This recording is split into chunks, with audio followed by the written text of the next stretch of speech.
This is an HSC podcast hosted by students and for the students, where we talk about all layers of your well-being.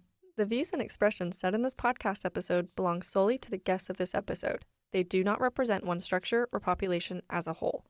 If you are concerned for yourself, a friend, or a fellow HSC student, please reach out to the care team at 817-735-2570, and they can help you navigate your crisis.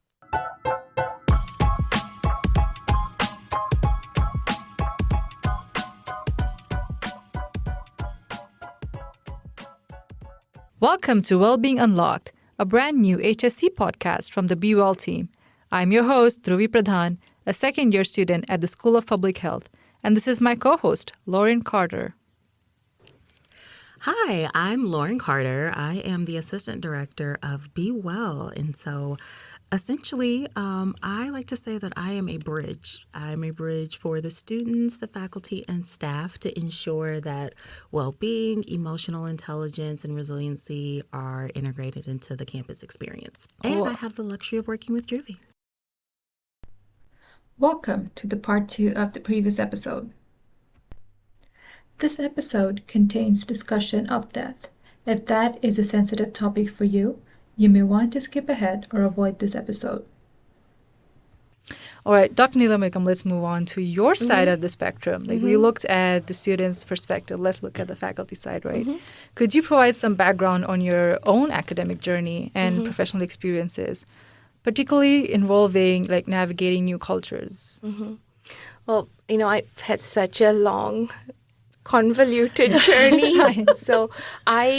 So again, I did my undergrad in Malaysia and I trained as a biomedical scientist. I quickly realized the lab was not a place I wanted to be in. But I also come from a family where I couldn't go into my graduate studies immediately. I needed to get to work to earn a paycheck. Yeah. So I spent 5 years working in the pharma industry and then realized, don't really want to do pharma work. And then I switched and joined civil service in Malaysia as an epidemiologist. And then again, got very, after 5 years, so after 10 years of working in Malaysia, I realized, okay, I think now's the time to go do graduate studies. And in Malaysia, traditionally, non-physicians do not get a public health degree. We did not have a space there to do public health work. So the next choice was to leave Malaysia and, come to the U.S. So I came to the U.S. in my 30s. And I share a lot of the things that Edna spoke about. I remember coming here. So I came as a Fulbright scholar. Wow. You would think that, the path would have been pretty clear. Fulbright would have taken care of you, right? No. I remember, this is the first time I'm flying to the U.S. I did not know you had to check your luggage through and through. Oh, my. Right? I got down to LAX and they gave me my 2 humongous bags and said, okay, now you're going to go to the next terminal. And then I had to go to American Airlines and check my bag, and I didn't know how to pay for it. I didn't have money on me. And I just stood there I guess I must have looked like I was about to bawl, because the agent then said, it's okay, sweetie, just check it in. And I was like, oh God, that was so sweet. And then my friends were so kind. They got me a pass into the American lounge. But again, I wasn't aware that pass gave me food in the lounge. I thought I had to pay for the food. So I spent my 16-hour transit not eating anything. And then I flew the red eye because remember, I'm a student buying the cheapest flight. I flew red eye from LA to Miami to Tampa. And by that time, I was bent over because my tummy was hurting because I had not eaten the whole day. Yeah. And someone would think, come on, you should know that. You don't. You don't. And it's the same thing. Should I ask? Should I say something? Right. No, I'm just going to suffer in silence. And then it's coming back here, and that first day in my, this temporary housing thing, and then thinking, where am I going to go get food? Who am I going to ask? Where is the place to get food? It was crazy. But I think it's a different experience coming in as a mature student. I agree. right? Because people think you have figured this out. No, you haven't. No, we haven't. You haven't figured this out. But that was my academic journey, was something that I had to go into the workforce and then realize, okay, this is what I think my next step should be. And then taking that. I never planned to become faculty. I planned to go back home. Again, I was in civil service, right? So I wanted to go back. And then life happened. I met my husband here and then decided, okay, I guess we are staying back. But I did go back to do my postdoc for a couple of years in Malaysia. And there's this saying, right? You are now a foreigner in the foreign country, a foreigner in your home country. You are in between now because you have spent enough time outside of your country so I went back 10 years after coming to the US. Malaysia was foreign to me now. I'm still a foreigner in the US. So you are like, where is home actually? And then I came back here and, moved to Texas. And that has been the convoluted journey.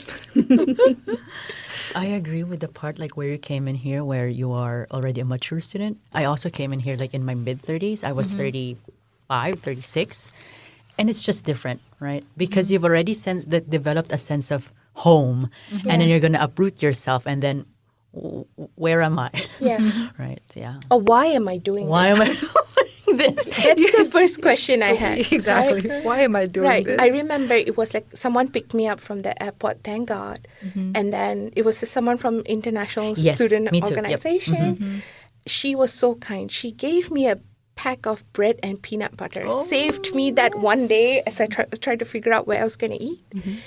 And it was pouring in Tampa and I was all wet. And that, sort of fueled the depression even more. Now I'm sitting in my room and crying, missing my mom. This 30-something-year-old woman crying because she misses her mommy. And then I'm thinking, what am I doing here? I'm a professional in my country. Why am I doing this to myself? Right. Yeah. Those things that you think about because you're already you're not anymore excited. In a way, a part of you is why am I doing this? Yes. You're already comfortable back home. Why suffer some more? Yes. Right? I had a friend who was a pediatrician in India, and then she decided to move to the US to do her MPH. She worked in the Starbucks, and she's this really tiny person, and she had to move the dumpster every evening. As she was moving the dumpster, she said, I swear I was thinking to myself, what am I doing? I am moving what am I doing? Yes. I understand that. The pursuit of a dream, that you think, That's true. I'm going to do this. And I think many of the international students, I think people don't realize that, you let go of a lot of things to come here. Yeah. Right. I guess it's the excitement of going to a new place, but not knowing what you're leaving behind just because you're going somewhere new. Yeah. It's something that we don't first experience or even understand that we have to think about it Yeah. Right. till you actually reach here and things happen. And things you're happen. oh, this is what I had to keep in mind. Even opening your own bank account. Yes. Nobody teaches us that, right? Yes. I was I have to open a bank account. How do I do? I mean, Yes. what bank do I choose? Correct. Who tells me what bank is the best for students? There are Yes. also, I think, accounts where you have to be under a certain age where you don't get charged every year. And I was like, I didn't know about that. Yes. Just Right. walking up to a bank and telling them I need to open an account, Yeah. it was nerve-wracking. Yes. I mean, and I am late 20s, early 30-year-old. I was like, I can do it. Yeah. Back at home, it was just so easy. But here, I'm Yeah. like, I can do it. I don't know who to ask. Yeah. And I don't want them to feel like I'm stupid. Yes, Yeah, exactly. exactly. I'm afraid of being found out. Yeah. Yeah. It's crippling. It's crippling. You're thinking, okay, I'm already I remember the first year I was here. Someone, we were on the school's bus. We had a bus that went around campus, and a Taylor Swift song was playing. And then my very well-meaning course mate turns around and says, "Do you know who this is?" And I was like, where do you think I'm from? Everybody knows Taylor Swift. So we talked about how you first came into this country, and that was a journey, right? That was, I feel like all of us had these experiences of just entering into a new place.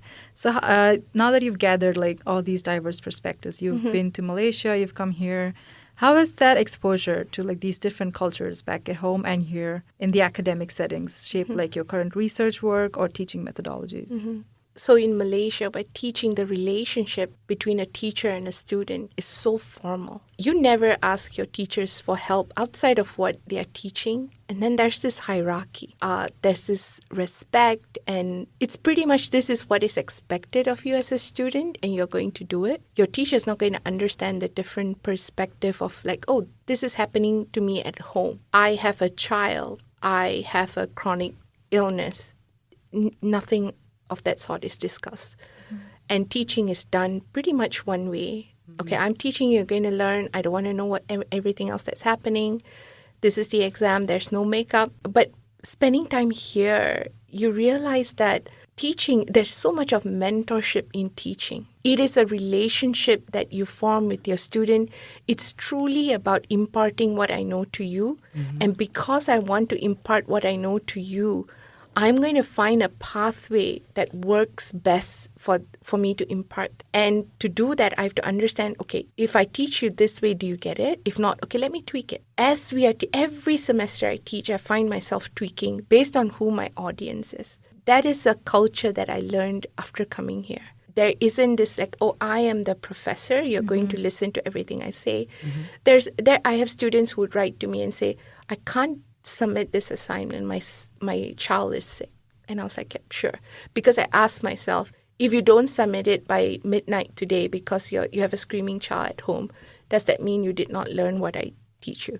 That is something, a culture that is not a norm in Malaysia. And that has really impacted the way I teach. And understanding that people learn differently. If someone in the middle of a classroom in Malaysia got up and walked because they had to pace, I think the professors might lose it. Like, what are you doing? But here you understand that, oh, if a person had ADHD, movement helps them learn. So you're going to facilitate that kind of learning. In research, it's the same. Like, coming from a low and middle income country, there's always this idea that the universities, they are the professors, they are going to come do research. We are the community, they're going to study us. There's no community engagement. There isn't this idea of co-ownership of the work. Whereas here, so much of our community engaged research that we do, our community is a co-owner of the work that we do. I work a lot with non-minority populations here. I also work with the minority populations here. And many times when we present our research, for example, I work with the South Asian community. And when I present my research and they would ask me, what is your ask of the community? And I would tell them, I don't have an ask. I'm just getting to know you. It's foreign to them. Even minority populations here, it's foreign that someone would genuinely come to have a partnership with you and you can co-own the science. It's foreign. So that is, I guess, the perspective that is in the U.S. that it's not really available in lower middle income country. It will be as we bring it back, as we start doing work there and we start teaching the community that this is what you should expect from people working with you. And, so much of like the work that we do back home, we call it capacity building. We think capacity building is teaching you how to do an analysis, teaching you how to run an experiment. Capacity building is also empowering the population to know as their right as research participants. You build capacity in the community. Yeah. Now that you mentioned that, the fact that you out here, communities have like a co-ownership of the research that you do. So that is something that stuck me from the first semester itself, because I remember all of our professors emphasizing that you're working with the community. You're not working on them. Yeah. So always include them in what you do. And that has kind of affected a lot of my projects that I work even as an intern or just as a student itself. Yeah. That, even when I'm submitting like a proposal, I have to understand that I'm going to work with them and not just on them. Yeah. So that kind of changes your perspective. Yes. Because back, like you said, coming from like still a developing country, you don't see that often. And when you mentioned that teaching students is so different, I never knew we could eat in class Yeah. till I came to the United States.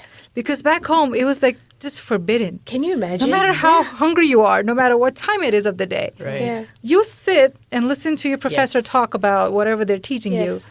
Once that is done, that's done. Yes. That's it. That's when you eat. Yeah. It was so new to me when professors like, if you're hungry, go ahead and eat. I'm like, are you sure we can do that? And they're Yeah. like, yes. Yeah. And I remember your first lecture, you got snacks for us. We were Yes. just so thankful. Like, you got us donuts. All of us remember that. Oh, But, like, gosh. her first lecture, she got us donuts. We remember her because of that. I'm like, she got us snacks. She got us food. It was just It's so something sweet. because when you come into a lecture, Yeah. epidemiology, we've never touched it. Yeah. So you go into a lecture with a subject you've never seen, heard of, Yeah. and you're just kind of scared. Like, who's your teacher? How are they Yeah. going to teach you? And it was the first day of university. That was Yeah. all of us are kind of a little nervous. And I was like, wow, No, it's going to be a great class. I was It's gonna be thinking a of great thing. the hungry student that I was that first week, Oh, trying to yeah. figure out like where am I going to get food? Right, Yeah. right. And also, I think here in America, the way like the faculty converses with the students, like during lectures, Yeah. that they really engage and converse. Yeah. And students are encouraged to do that. But Yeah. back home as well, like it's very formal. Yeah. You have to is. raise your hand or Yeah. as much as you can, like try not to interfere while the Yes. faculty is like talking. I mean, it's also in a way it's because it's respectful, right? But then here, the professors here encourage conversation. That's why, Yes. like, so they can discuss more in depth the nuances Yeah. of what the topic is all about. So Yeah. I think that's also nice. It Yeah. really engages the critical thinking of the student, and Yeah. also the professor gets to answer like Yes. the questions. Yeah. That's nice. It's almost like the way they ask you that question. It's like they make you think. Because they know you know your things. And this is not just them determining if you know it or not. They're like, can you apply what you know? Right. And it's the way they ask that question. And they're like, Yeah. oh, this is how you use this concept Yeah. and apply it in this incident. Yeah. And that kind of makes us also feel good as like we've achieved something. Right? So I love the fact that people here kind of are more welcoming, even faculty, right? So, Dr. Neelamegam, as an international faculty member, how do you juggle like research, your teaching, your other commitments like family commitments? How do you find that balance?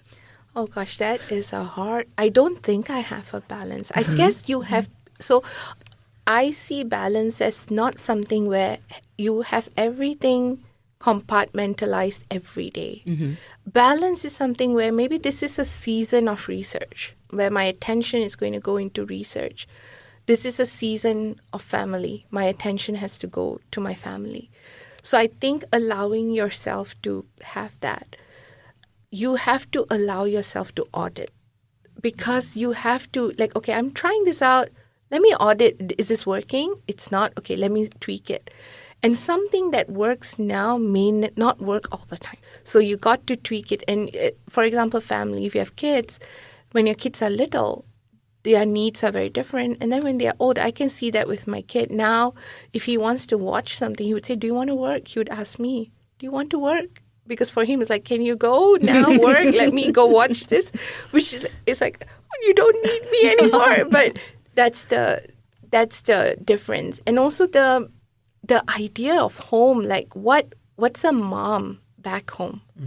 The idea of like my mom, who was extremely involved in everything that we do, she would serve us. Whereas in my house right now, I can't serve everybody. My idea is like, this is dinner. We are all going to help ourselves. There's this idea of we should do this because we are the women. Yes. That's the tradition, right? Right. I remember once my mom, this was when we were students. I was married. My husband was behind ironing his shirt and my mom was on Skype. And she says, why are you letting him iron the shirt? And I answered, because he has hands. She found it so offensive that how could you say such a thing? But she didn't understand that we don't have the concept of the gender roles that are so prominent back home, but they are so fluid here, right? Like you have to either ask for help, pay for help. You are not, this idea of being super mom, super professor, super student, no, nobody is super. So you have to get the help. If you need someone to watch your child for 2 hours, pay them. Right. It's good investment, because I think that concept where time is money is something that's very foreign to a lot of international students and professors. But time is money, right? Your time to go work on your dissertation, your time to work on an assignment, that's really important. So if you can pay someone $20, $25, can you watch my child? That's important. I've learned that like you have to balance. We spoke about like having community. Your chosen family, you have to work on it. It's a lot of work to find chosen family. It's also family that will not fall into place by itself. You have to form it. And my husband's very good at this, because he is a person like, his way of forming this chosen family is we should invite them over. We should invite them over. And that's how he has built this chosen family. We have had, again, like we have had such a journey here. My husband has been here, like I think it's going to be almost 20 years he's been here, right? And we have had great things happen. We have had really horrible things happen to us. We have lost a child when we were students, but it was our chosen family. Think about it. Like we forget about like trying to get, housing or something. How do you bury a child in this country? I have no idea. How do you do that? What is a funeral home? But it's our family, these people who turn up in your worst times. And they don't look anything like me. We are not related, but that intentional cultivation of your chosen family. And you do that everywhere you go. You might be in Fort Worth right now. You do it here. If you leave, your chosen family is still here. And there are people who will turn up, like they might be a little further, but you have to learn to do that. And that's the only way you will have like some semblance of balance. Because this idea of you are able to do this by yourself, it's not going to happen. No, that's just so hard. Yeah. Like we come here with hopes, and like you said, you have dreams when you come here, right? And you're just so invested into what you're doing, and you're like, I have to do this alone. It's really hard to be like, you don't have to do this alone. No. You have your friend, and not friends maybe, but your colleagues who are doing the same thing. Yeah. So extend a hand, reach out, and say, can we do this together? Yeah. Right. I can't understand this. Can you explain to me? Yeah. Maybe you understood it better. Yeah. Is this how we do this assignment? How about we do it together? Yeah. That helps a lot. Like you Yes. said, you don't have to do this alone. Like people here are just willing to help as long as you ask. But if you don't reach your hand out and you don't ask, then how would they know? Yeah. But the thing is, you have to ask, and they're more than willing to help you out. Yes. Because I think our culture is the whole suffer in silence. There's this idea of don't talk about it because of a lot of cultures, shame, dignity, Shame. honor, all that thing. If someone perceives you as someone who needs help, then you are weak. You are a burden. Yes. If they perceive you as someone who can't take care of your child, then maybe you shouldn't be in grad school. Because that's the idea. They tell you should be concentrating on your child. But they forget that child will outgrow you and say, do you want to work? Because I want to watch TV. So why would we tell people that, oh no, you can't, you it's not that you can have it all. You may not have it all at the same time, but you can have it. But it may not all happen at the same time. Yeah. Like you said, balancing is kind of hard. You don't have to, it doesn't have to be like a perfect balance, like a No. 50-50. Yeah. Sometimes it can be a 70-30. That is still a balance, right? Correct. 70% for now, maybe Yeah. For now. my assignments need my 70%. Yes. 30% maybe family. Do tell them, it's the last 2 weeks of my graduation. I am going to be busy. Yes. Don't expect me to like call you that often, or at least wait. Yeah. Give me time, because that itself, I'm overstimulated. I feel like Yes. a lot of us are, as the semester comes to an end, or when it's exam time, midterms, finals, we're all overstimulated because you Yeah. have so many things going on. Yeah. It's not just your finals, it's also your other assignments, Yeah. and not just your responsibility as a student, but also apart from that, you're looking for groceries, looking at Yeah. your budget, Right. you're looking at your rent, Chores. Yes. the chores, you're looking at your laundry, the Yeah. piled up dishes, Yes. and all that overstimulation of your brain just gets to you. Yeah. So maybe 70% that time is just, it's Yeah. okay. 30% is your chores. Yes. Do as much as you can. 70% is your assignments, your Yes. finals, your coursework. Yeah. Going That- back, sorry. No, Just go going ahead. back to like what Dr. Neelamegam said, like prioritization, Yeah. right? The word of the day for her is prioritization. Just prioritize things, and you're right. It's not balanced, but as long as you're prioritized, you're able to do all Yes. Yeah. eventually. Yeah.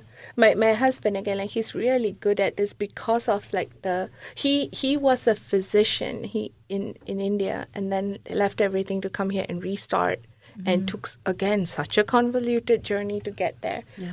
But he has this thing about it's we are all together and we are okay. Sometimes the basic thing, are we all okay? Yeah. That's the most important thing. Yeah, we are all okay. Okay, good. Let's worry about it tomorrow. And I'm not very good at that because I guess I worry. If there was a profession, I would that would be my profession. I worry professionally. So, but for him, where everything is like exactly like an audit. Like right now, is everybody okay? Is food taken care of? Everything is okay. fine. We're good. Good. Tomorrow. This is a nice. tomorrow problem. So, yeah. That's nice. I mean, I do wish I have that calmness. Yeah. Right? To just like, as long as we have the base success for today, Yes. like being well, being together, being Yes. healthy, then we're good. We're good. We've like ticked Yeah. all the tasks. Yeah. Right. That's nice. To Yeah. have like a base task. And then Yeah. if you do that, Yeah. Yeah. we're all good. Yeah. Yeah. It's like just one step at a time, right? You don't have to look 5 steps ahead. Exactly. Just one. Place one, and you're good to go. One day at a time. Yes. That's my motto for the last 2 weeks. One day at One a at a time. time. Day by day and sometimes minute by minute. Yes. Yes. True. Sometimes it is minute by minute, Yeah. and that's okay. It's okay. It's It's okay. okay. Just to tell yourself that it's okay. Yes. Also takes a lot of effort sometimes, Yeah. I feel. And you need that third person to tell you, no, it's okay. It's exactly. I think like so right now, like as faculty, like my colleagues would tell me that like sometimes you're like, oh my God, like all these deadlines, everything. And then we would stop and say, okay, really, it's okay to let go. That's a really hard thing. It is. Are you going to let go a grant that you've been writing the last 2 months? You really want to let go?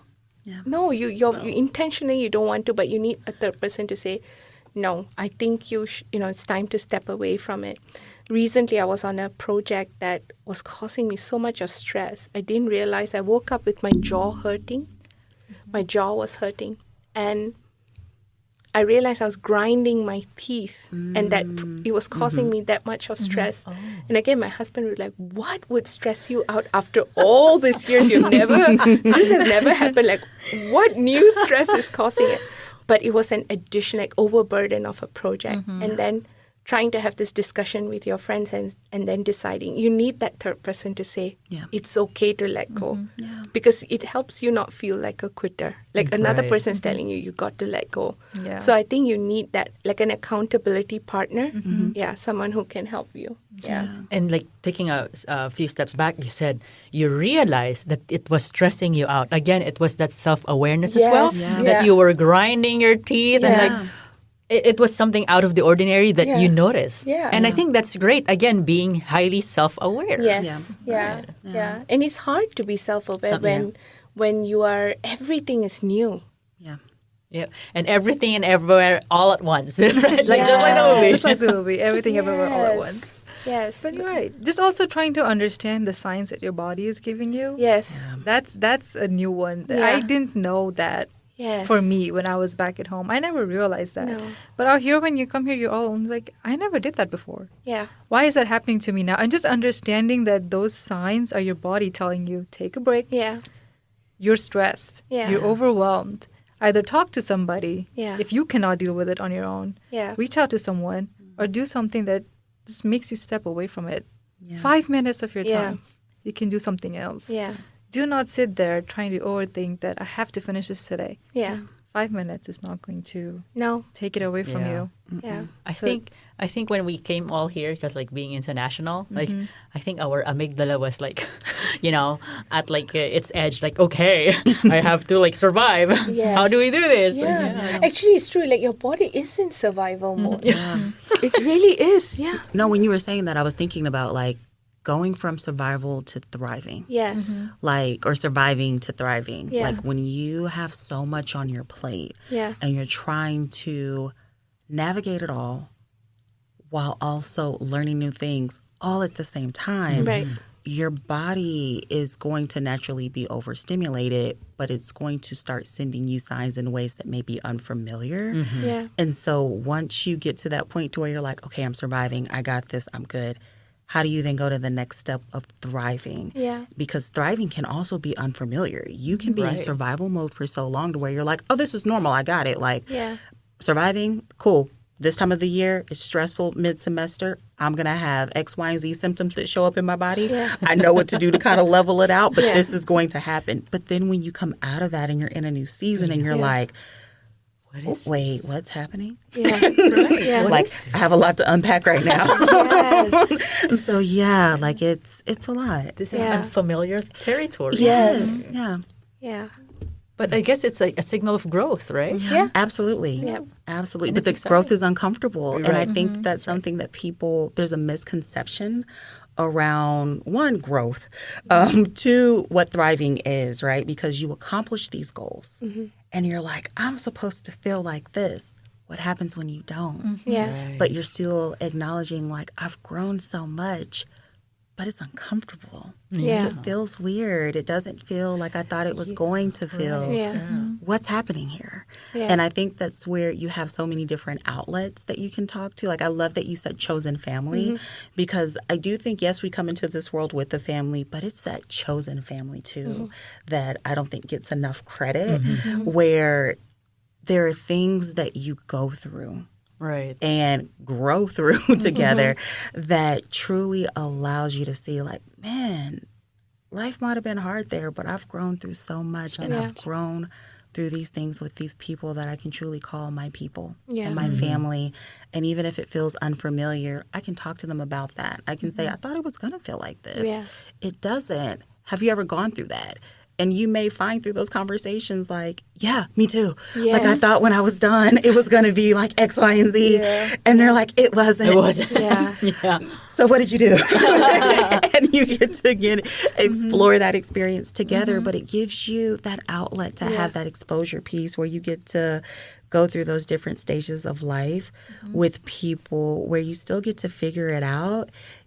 Even if in the midst of figuring it out, you're like, I don't know what's happening, but we're going to rock together and make it work. Yes. Yeah. That's wonderful. Yes. It's a wonderful feeling. Yes. As an early career faculty, that's where exactly we are. Like, I don't know what's happening. Yeah. But we're getting yeah, we're going to do this. Yeah. Yeah. I love to say trial and correction. I love I'm like, we're going to try this out, see what sticks, correct what we need to correct, True. and do it all over again.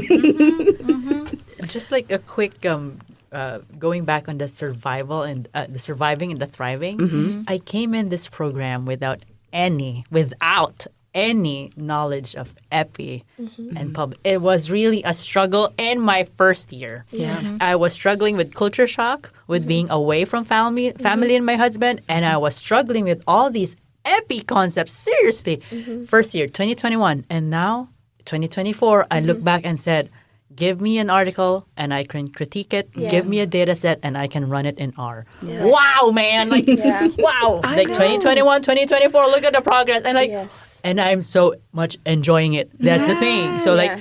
it's something new, right? Like, it's a thriving part. And I just Yes. can't believe it. It's like, wow, I've grown. And it's just Yes. like so nice and so happy. And I'm so thankful. I love that for you. Yeah. Make sure you celebrate those moments. Yes. Yes. Thank you. I'm going to eat pizza later. Hey, if it's margarita pizza, I'll join you. I love a good margarita pizza.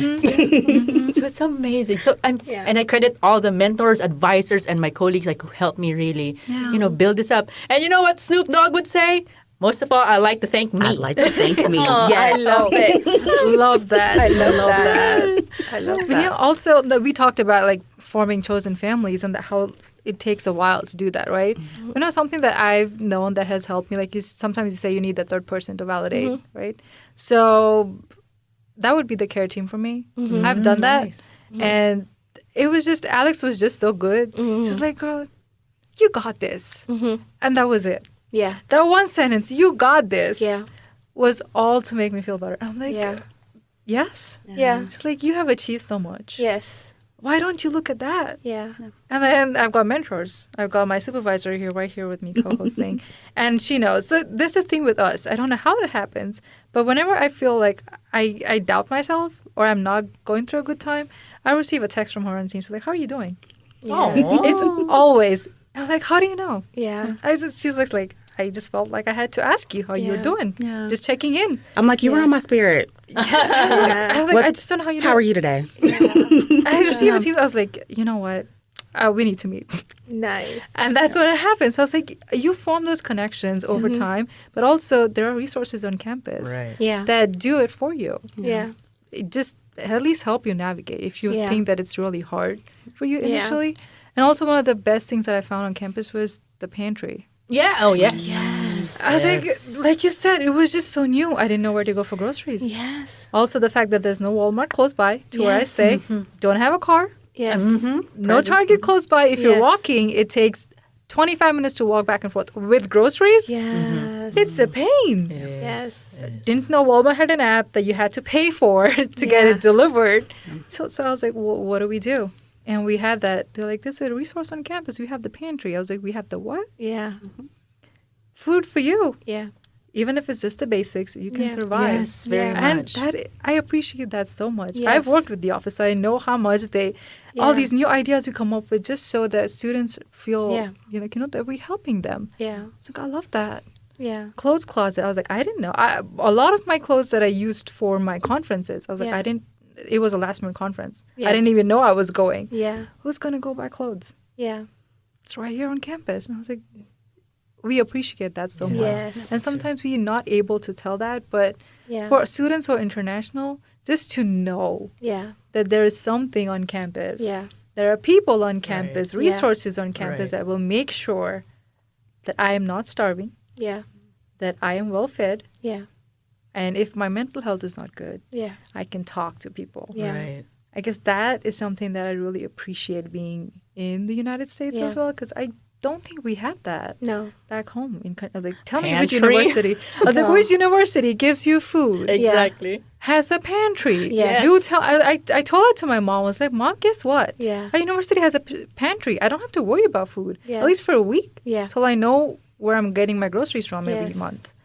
And she's like, I'm so thankful Yeah. that you will not be hungry. Yes. And that's just not for us, but also people For back at home, family. for Yeah, family back home. who's so worried about you Yeah. because Right. you're all alone Yeah. and you don't know what to do. Exactly. I'm like, it was so new to me. I was like, we have a pantry on campus. I still couldn't, for that to sink in. I was Yes. like, I appreciate that so Yeah. much. And to take the step to take the things in the pantry. That Right. too. Right. Right? Because you're like, okay, I can't really Yes, take it. there's that I too. shouldn't take it. But you're like, no, it is because I think food insecurity is such a significant thing in graduate school that it's regardless of the background you come from. Food Yes. insecurity is a serious thing. But back home, you would like to have that kind of food insecurity means you are in a certain socioeconomic bracket. So when you come Exactly. here and then if you go into a pantry and take it, like it's I again know. an adjustment of mindset, right? Can I go to a food pantry to take it? And you're like, yes, take everything that's going to help you. You're not going to be in that space forever. Exactly. It's just for this little bit. Just take it. Take the help that you can get. Yeah. Yeah. Like it's just a helping hand. Yes. Right. Exactly. So don't regret Yeah. taking it and don't shy away from Don't. taking it. And if it makes you feel any better, tell yourself a little bit better. I will contribute back to the Exactly. pantry. Yeah. Yeah. Exactly. And here's the thing, you do. Yeah. Because if you walk with me on this journey, so if you are, say, not getting the food that you need because you just don't have access to it because of, say, funding, but then you realize there's this free option that you can take advantage of. You get the food, you eat, you nourish your body, you're able to perform and do your schoolwork, and you're able to go into these careers. Right. You're able to give back through the work that you do. So even if you don't directly give back by, say, maybe giving food to someone in need, through the work that you do, Yeah. you're able to give back and help people. Yeah. Or you're able to create initiatives where you're like, I saw that there was a need for this. But there are certain things that you can't do if you yourself don't have your own basic needs like food and security and things like that Yeah. taken care of. So you're able to give back just by showing up and existing in the spaces that you're going into, especially in public health and the work that like you guys are doing. So if you have to tell your mind, I'm doing this so that I can give back one day, I agree. Say that. Yeah. Because you are giving yourself the things and the tool and the fuel that you need so that you can show up as your authentic self in whatever areas that you go into and do the work that you're called to do, to then have that ripple effect of giving back through it, or be it through the work that you're doing or the initiatives that you work on and the volunteer efforts that you do. Like, you're showing up in spaces where people are going to be able to learn from you in some way, shape, or form. And you're able to do that because you took care of yourself. So, yeah, I agree. It's because you are taking care of yourself. Right? And I think in the end of the day, everyone, like the faculty or any, like your mentors on university, just want you to take care of yourself. Yeah. And I love that from the orientation, that's what they've been emphasizing on, that the goal that they have is to make sure that you graduate and you graduate as a healthy person in a good state of mind, knowing what you're doing out into the community or out into your big jobs once you graduate. Yeah. And that is just something that you don't see.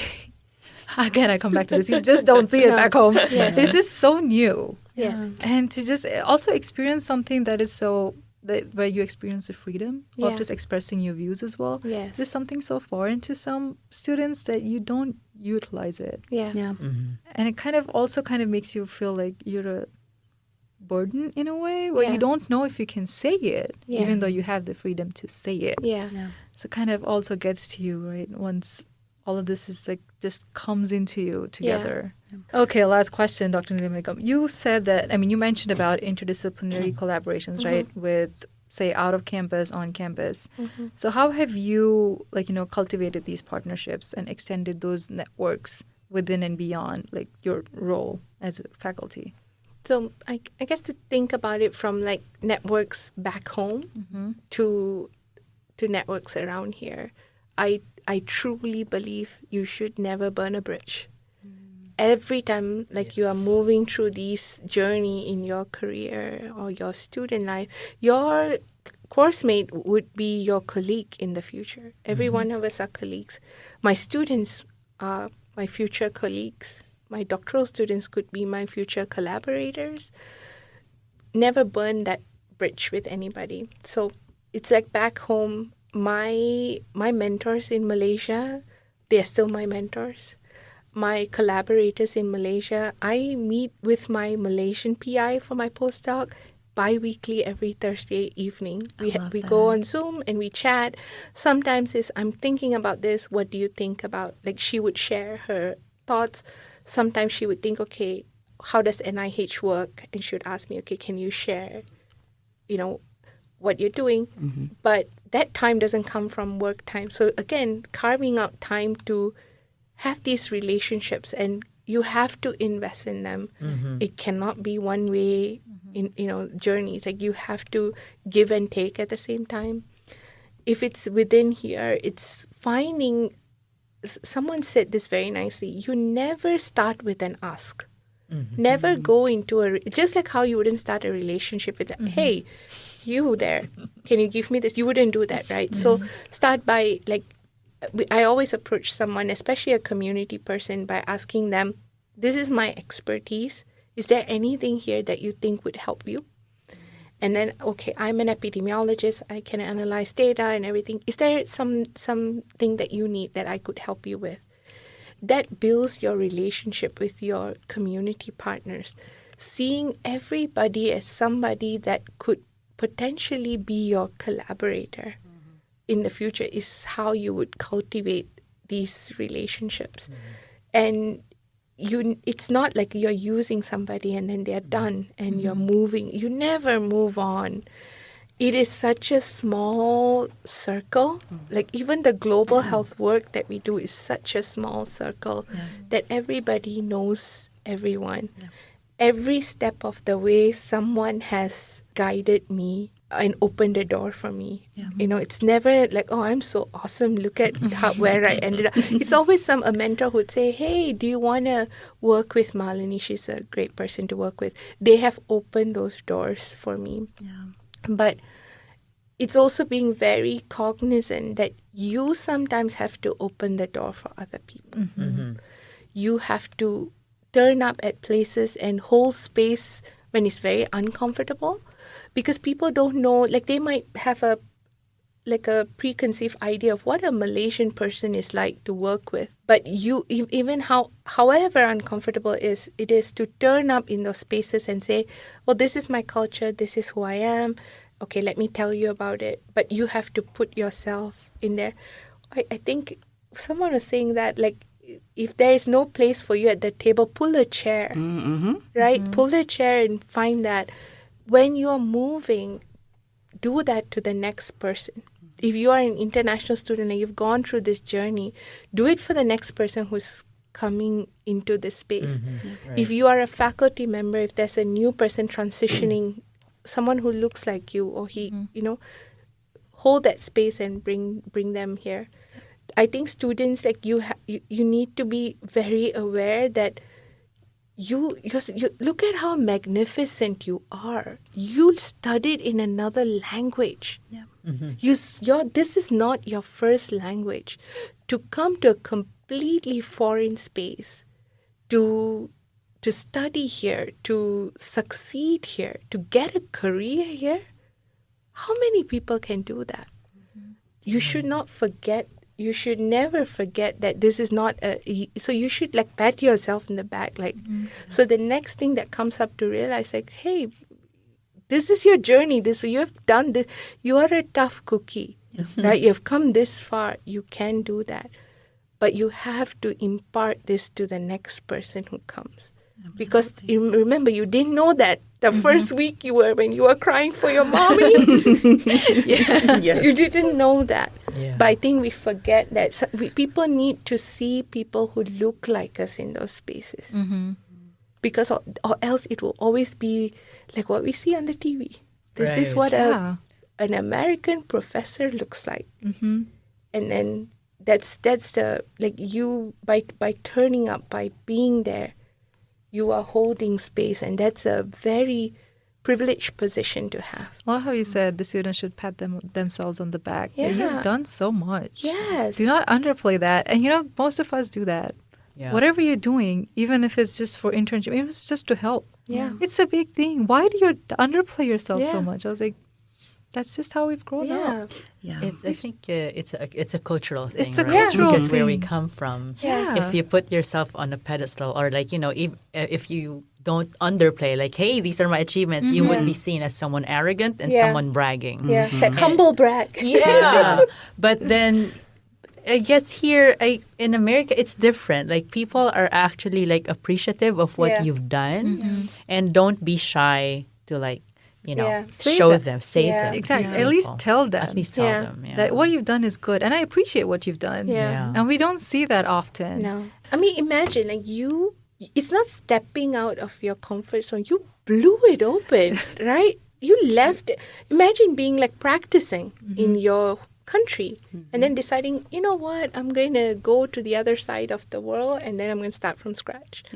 How many people do that, right? And you didn't pack up and leave the first week you were here. Oh, I wanted to. Yeah, exactly. But you said, like, okay.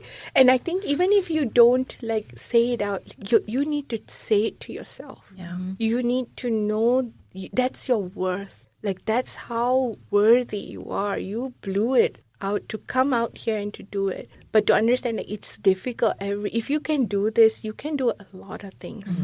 You might look like it's okay to cry for mommy. It's fine. Yeah. Like I was 30 something and I was crying for my mommy.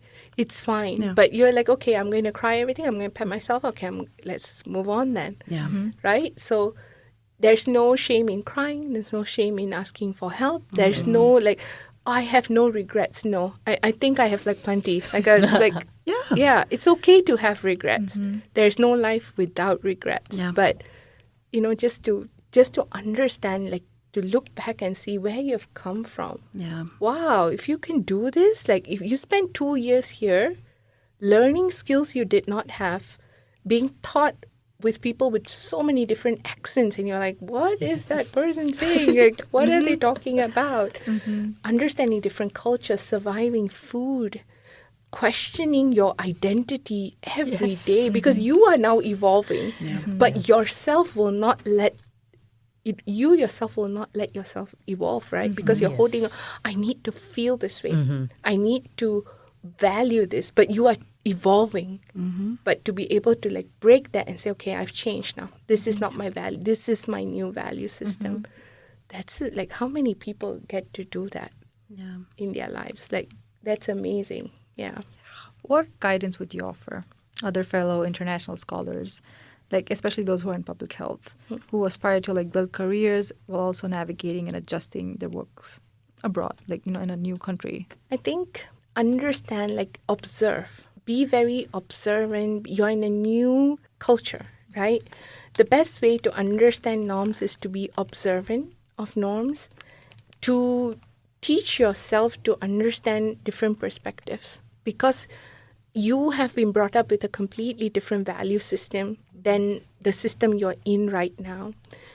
I think you have pride in what value systems you grew up in, but be tolerant, observant, and adapt. Don't be, okay, this is my value system. I'm in a new environment. Nothing is changing. Even human evolution doesn't work that way, right? Like, it's how we evolve, right? So let yourself evolve. Allow yourself to evolve to do that. Don't compare. It's very hard to stop comparing. You would say, back home, we do it this way. Back home, we do it this way. Now, my husband's from India and I'm from Malaysia. And he likes to say this thing, like if I make a Malaysian dish 2 nights in a row, the third night he would say, it's been such a long time since I ate something Indian. It's just been 2 days, right? So, like, yeah, it's done this way. Like, back home, we ate things this way. Yeah, but it's okay if we don't. So it's all right. You can say, okay, I may not get this. Like, back home, I get it. Yes, absolutely. This is how it is back home. Yes, absolutely. But it may not be this way. But doesn't mean it's bad. Different is not bad. It's just different. So being able to navigate that and giving yourself grace. Give yourself a lot of grace. It's okay if you get it wrong. Right. If it's okay if you do something catastrophically embarrassing in your mind, right? Like not eating at the American Lounge and starving for 16. It's okay. You didn't know better. But it's okay. There's no shame in that process of trying to learn and trying to figure out what's happening. You don't. There's no expectation that you are going to be perfect the first day you end up in campus. Right. Because if you're anything like me, it's like I'm like, this is my new life. This is how I envision myself in my new life. And then my first day, it's not going that way. I'm like, oh God, like what's happening? This is how I envision my like American student self. Like it's not working this way. Give yourself that grace. And like I said, like you hold the door for the next person. You have to do that. Because that is your, like, that is you have no idea the impact you have on that person. I agree. Right? I remember that American Asian who told me, it's okay, sweetie. She probably doesn't remember me, but I remember her because at that time when I was like completely lost, like she did that.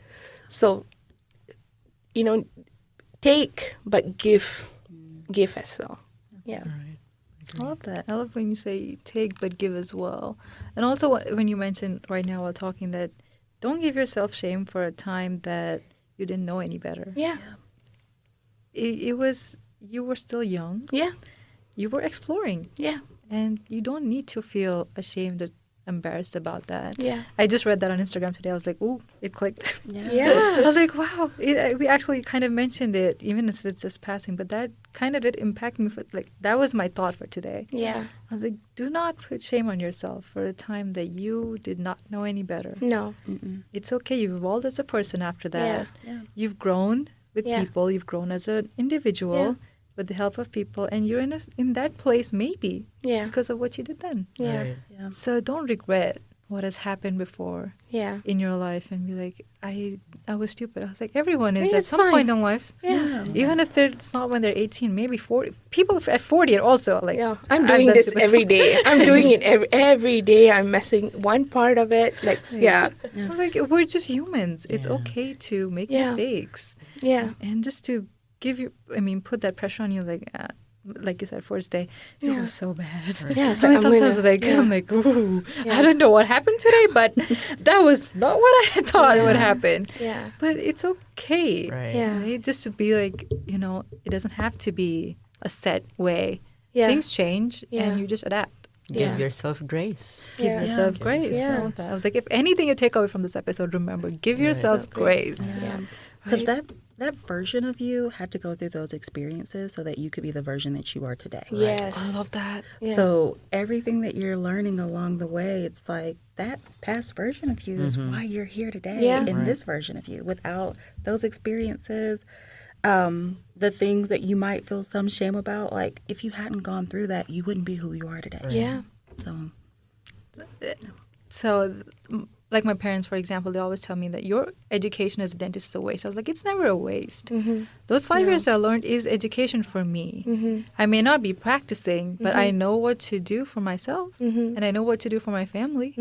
Also, even if, like, whenever I have a child, I know what to do. Exactly. So I was like, that education is never a waste. Because Yeah. I had to explain that to my dad. I was like, Yeah. it's not a waste. Yes. I may have changed my field, Yeah. but does not mean that what I learned is No. going to go to waste. I Exactly. will use it some point in time. Yeah. And for me to even reach that understanding for myself, it took Yeah. me, because initially I was like, I wasted 5 years of my life Yeah. just to come here and study something completely different. Yeah. But no, it's not. Yeah. You studied something, it's going to be helpful in some way or the other. Yeah. Somewhere or another, yep. absolutely. So for people who, like for students who come here, completely changing their field Yeah. and masters that they don't know, or I mean, they don't know the subject at all. Yeah. It's never a waste It's to have that never. education that you No. have till now. But I think it's a mindset that we have in Asia, right? Like, this is your career you've chosen. It's going to be your career until the day you die. That's it. Like, Actually. so you are a 17-year-old who decided you're going to go and do this. You're 17. Nobody makes smart decisions when they're 17. But you've chosen your career for the rest of your life. And then there's no, and it works that way in those settings because there isn't a second chance there. If we miss an exam, you missed it. Exactly. There's no makeup, right? That's the mindset. So you chose a career, that's it. You can't change your mind. But the US, people go to med school when they're 40. Yeah. That's unheard of. Like, what are you doing? Like, Exactly. you're working towards retirement when you're 40. Here's like someone who'll be, I did engineering. I'm going to go do medicine now. That's the beauty of it. You can reinvent yourself as many times as you want. Absolutely. That's free. That's such freedom to do that, right? But it's never a waste. Never a waste. I Yeah, agree. it's never a waste. Yeah. I agree. And you said freedom, but also, like, not being judged Yeah. for what you're doing. Yeah. Yes. That That's is also really something important, that's really important. Yeah. That you're med school at 40, good for you. Yeah. That's what they go. I was like, good for you. Yeah. I'm happy for you. I was like, really? Yeah. Like, yeah. The people who will judge you will be people back home. Yeah. Be like, you should be taking care of your kids right now. Exactly, yeah. Yeah. I've heard that. Like, Yeah. what are you doing with your life? I was like, studying. Yeah. Right. Like Yeah. making a career of Yes. something I'm truly interested Yeah. in that makes me happy. Yeah. Kids are not on my mind right now. Yeah. And that's just it. Yeah. My background also before I came here was in environmental science. And I was doing disaster risk reduction and climate change for the past like 15 years. And then now I'm doing Alzheimer's disease and related dementia study and aging. And, my husband still sometimes cannot fathom, like, why the sudden shift? And I'm like, you're right. But as you've said, it is not a waste. It is a journey that we all must go through. Yep. And I'm just like so happy, really. Like all of the experience that I gained for the past years and now like learning something new, it's just exciting. And I think being in this kind of institution, being in this kind of like society and culture in America particularly, as you've said, Dr. Neelamegam, you can reinvent yourself. Yeah. And it's okay. And everyone has their own journey. And, the time, Yeah. everyone has their own time, their own pace. And Yeah. it's okay. Yes. Give yourself grace. And Yeah. I'm just like very grateful for it every day. Yeah. I'm so thankful. Yeah. Yeah. Love that. Love that. We had a wonderful discussion. I Yes. never knew it would go in like all these different directions you went through and these amazing experiences that you shared with us. I was just so thankful. And thank you all for listening to this episode of Wellbeing Unlocked. Take care and stay connected.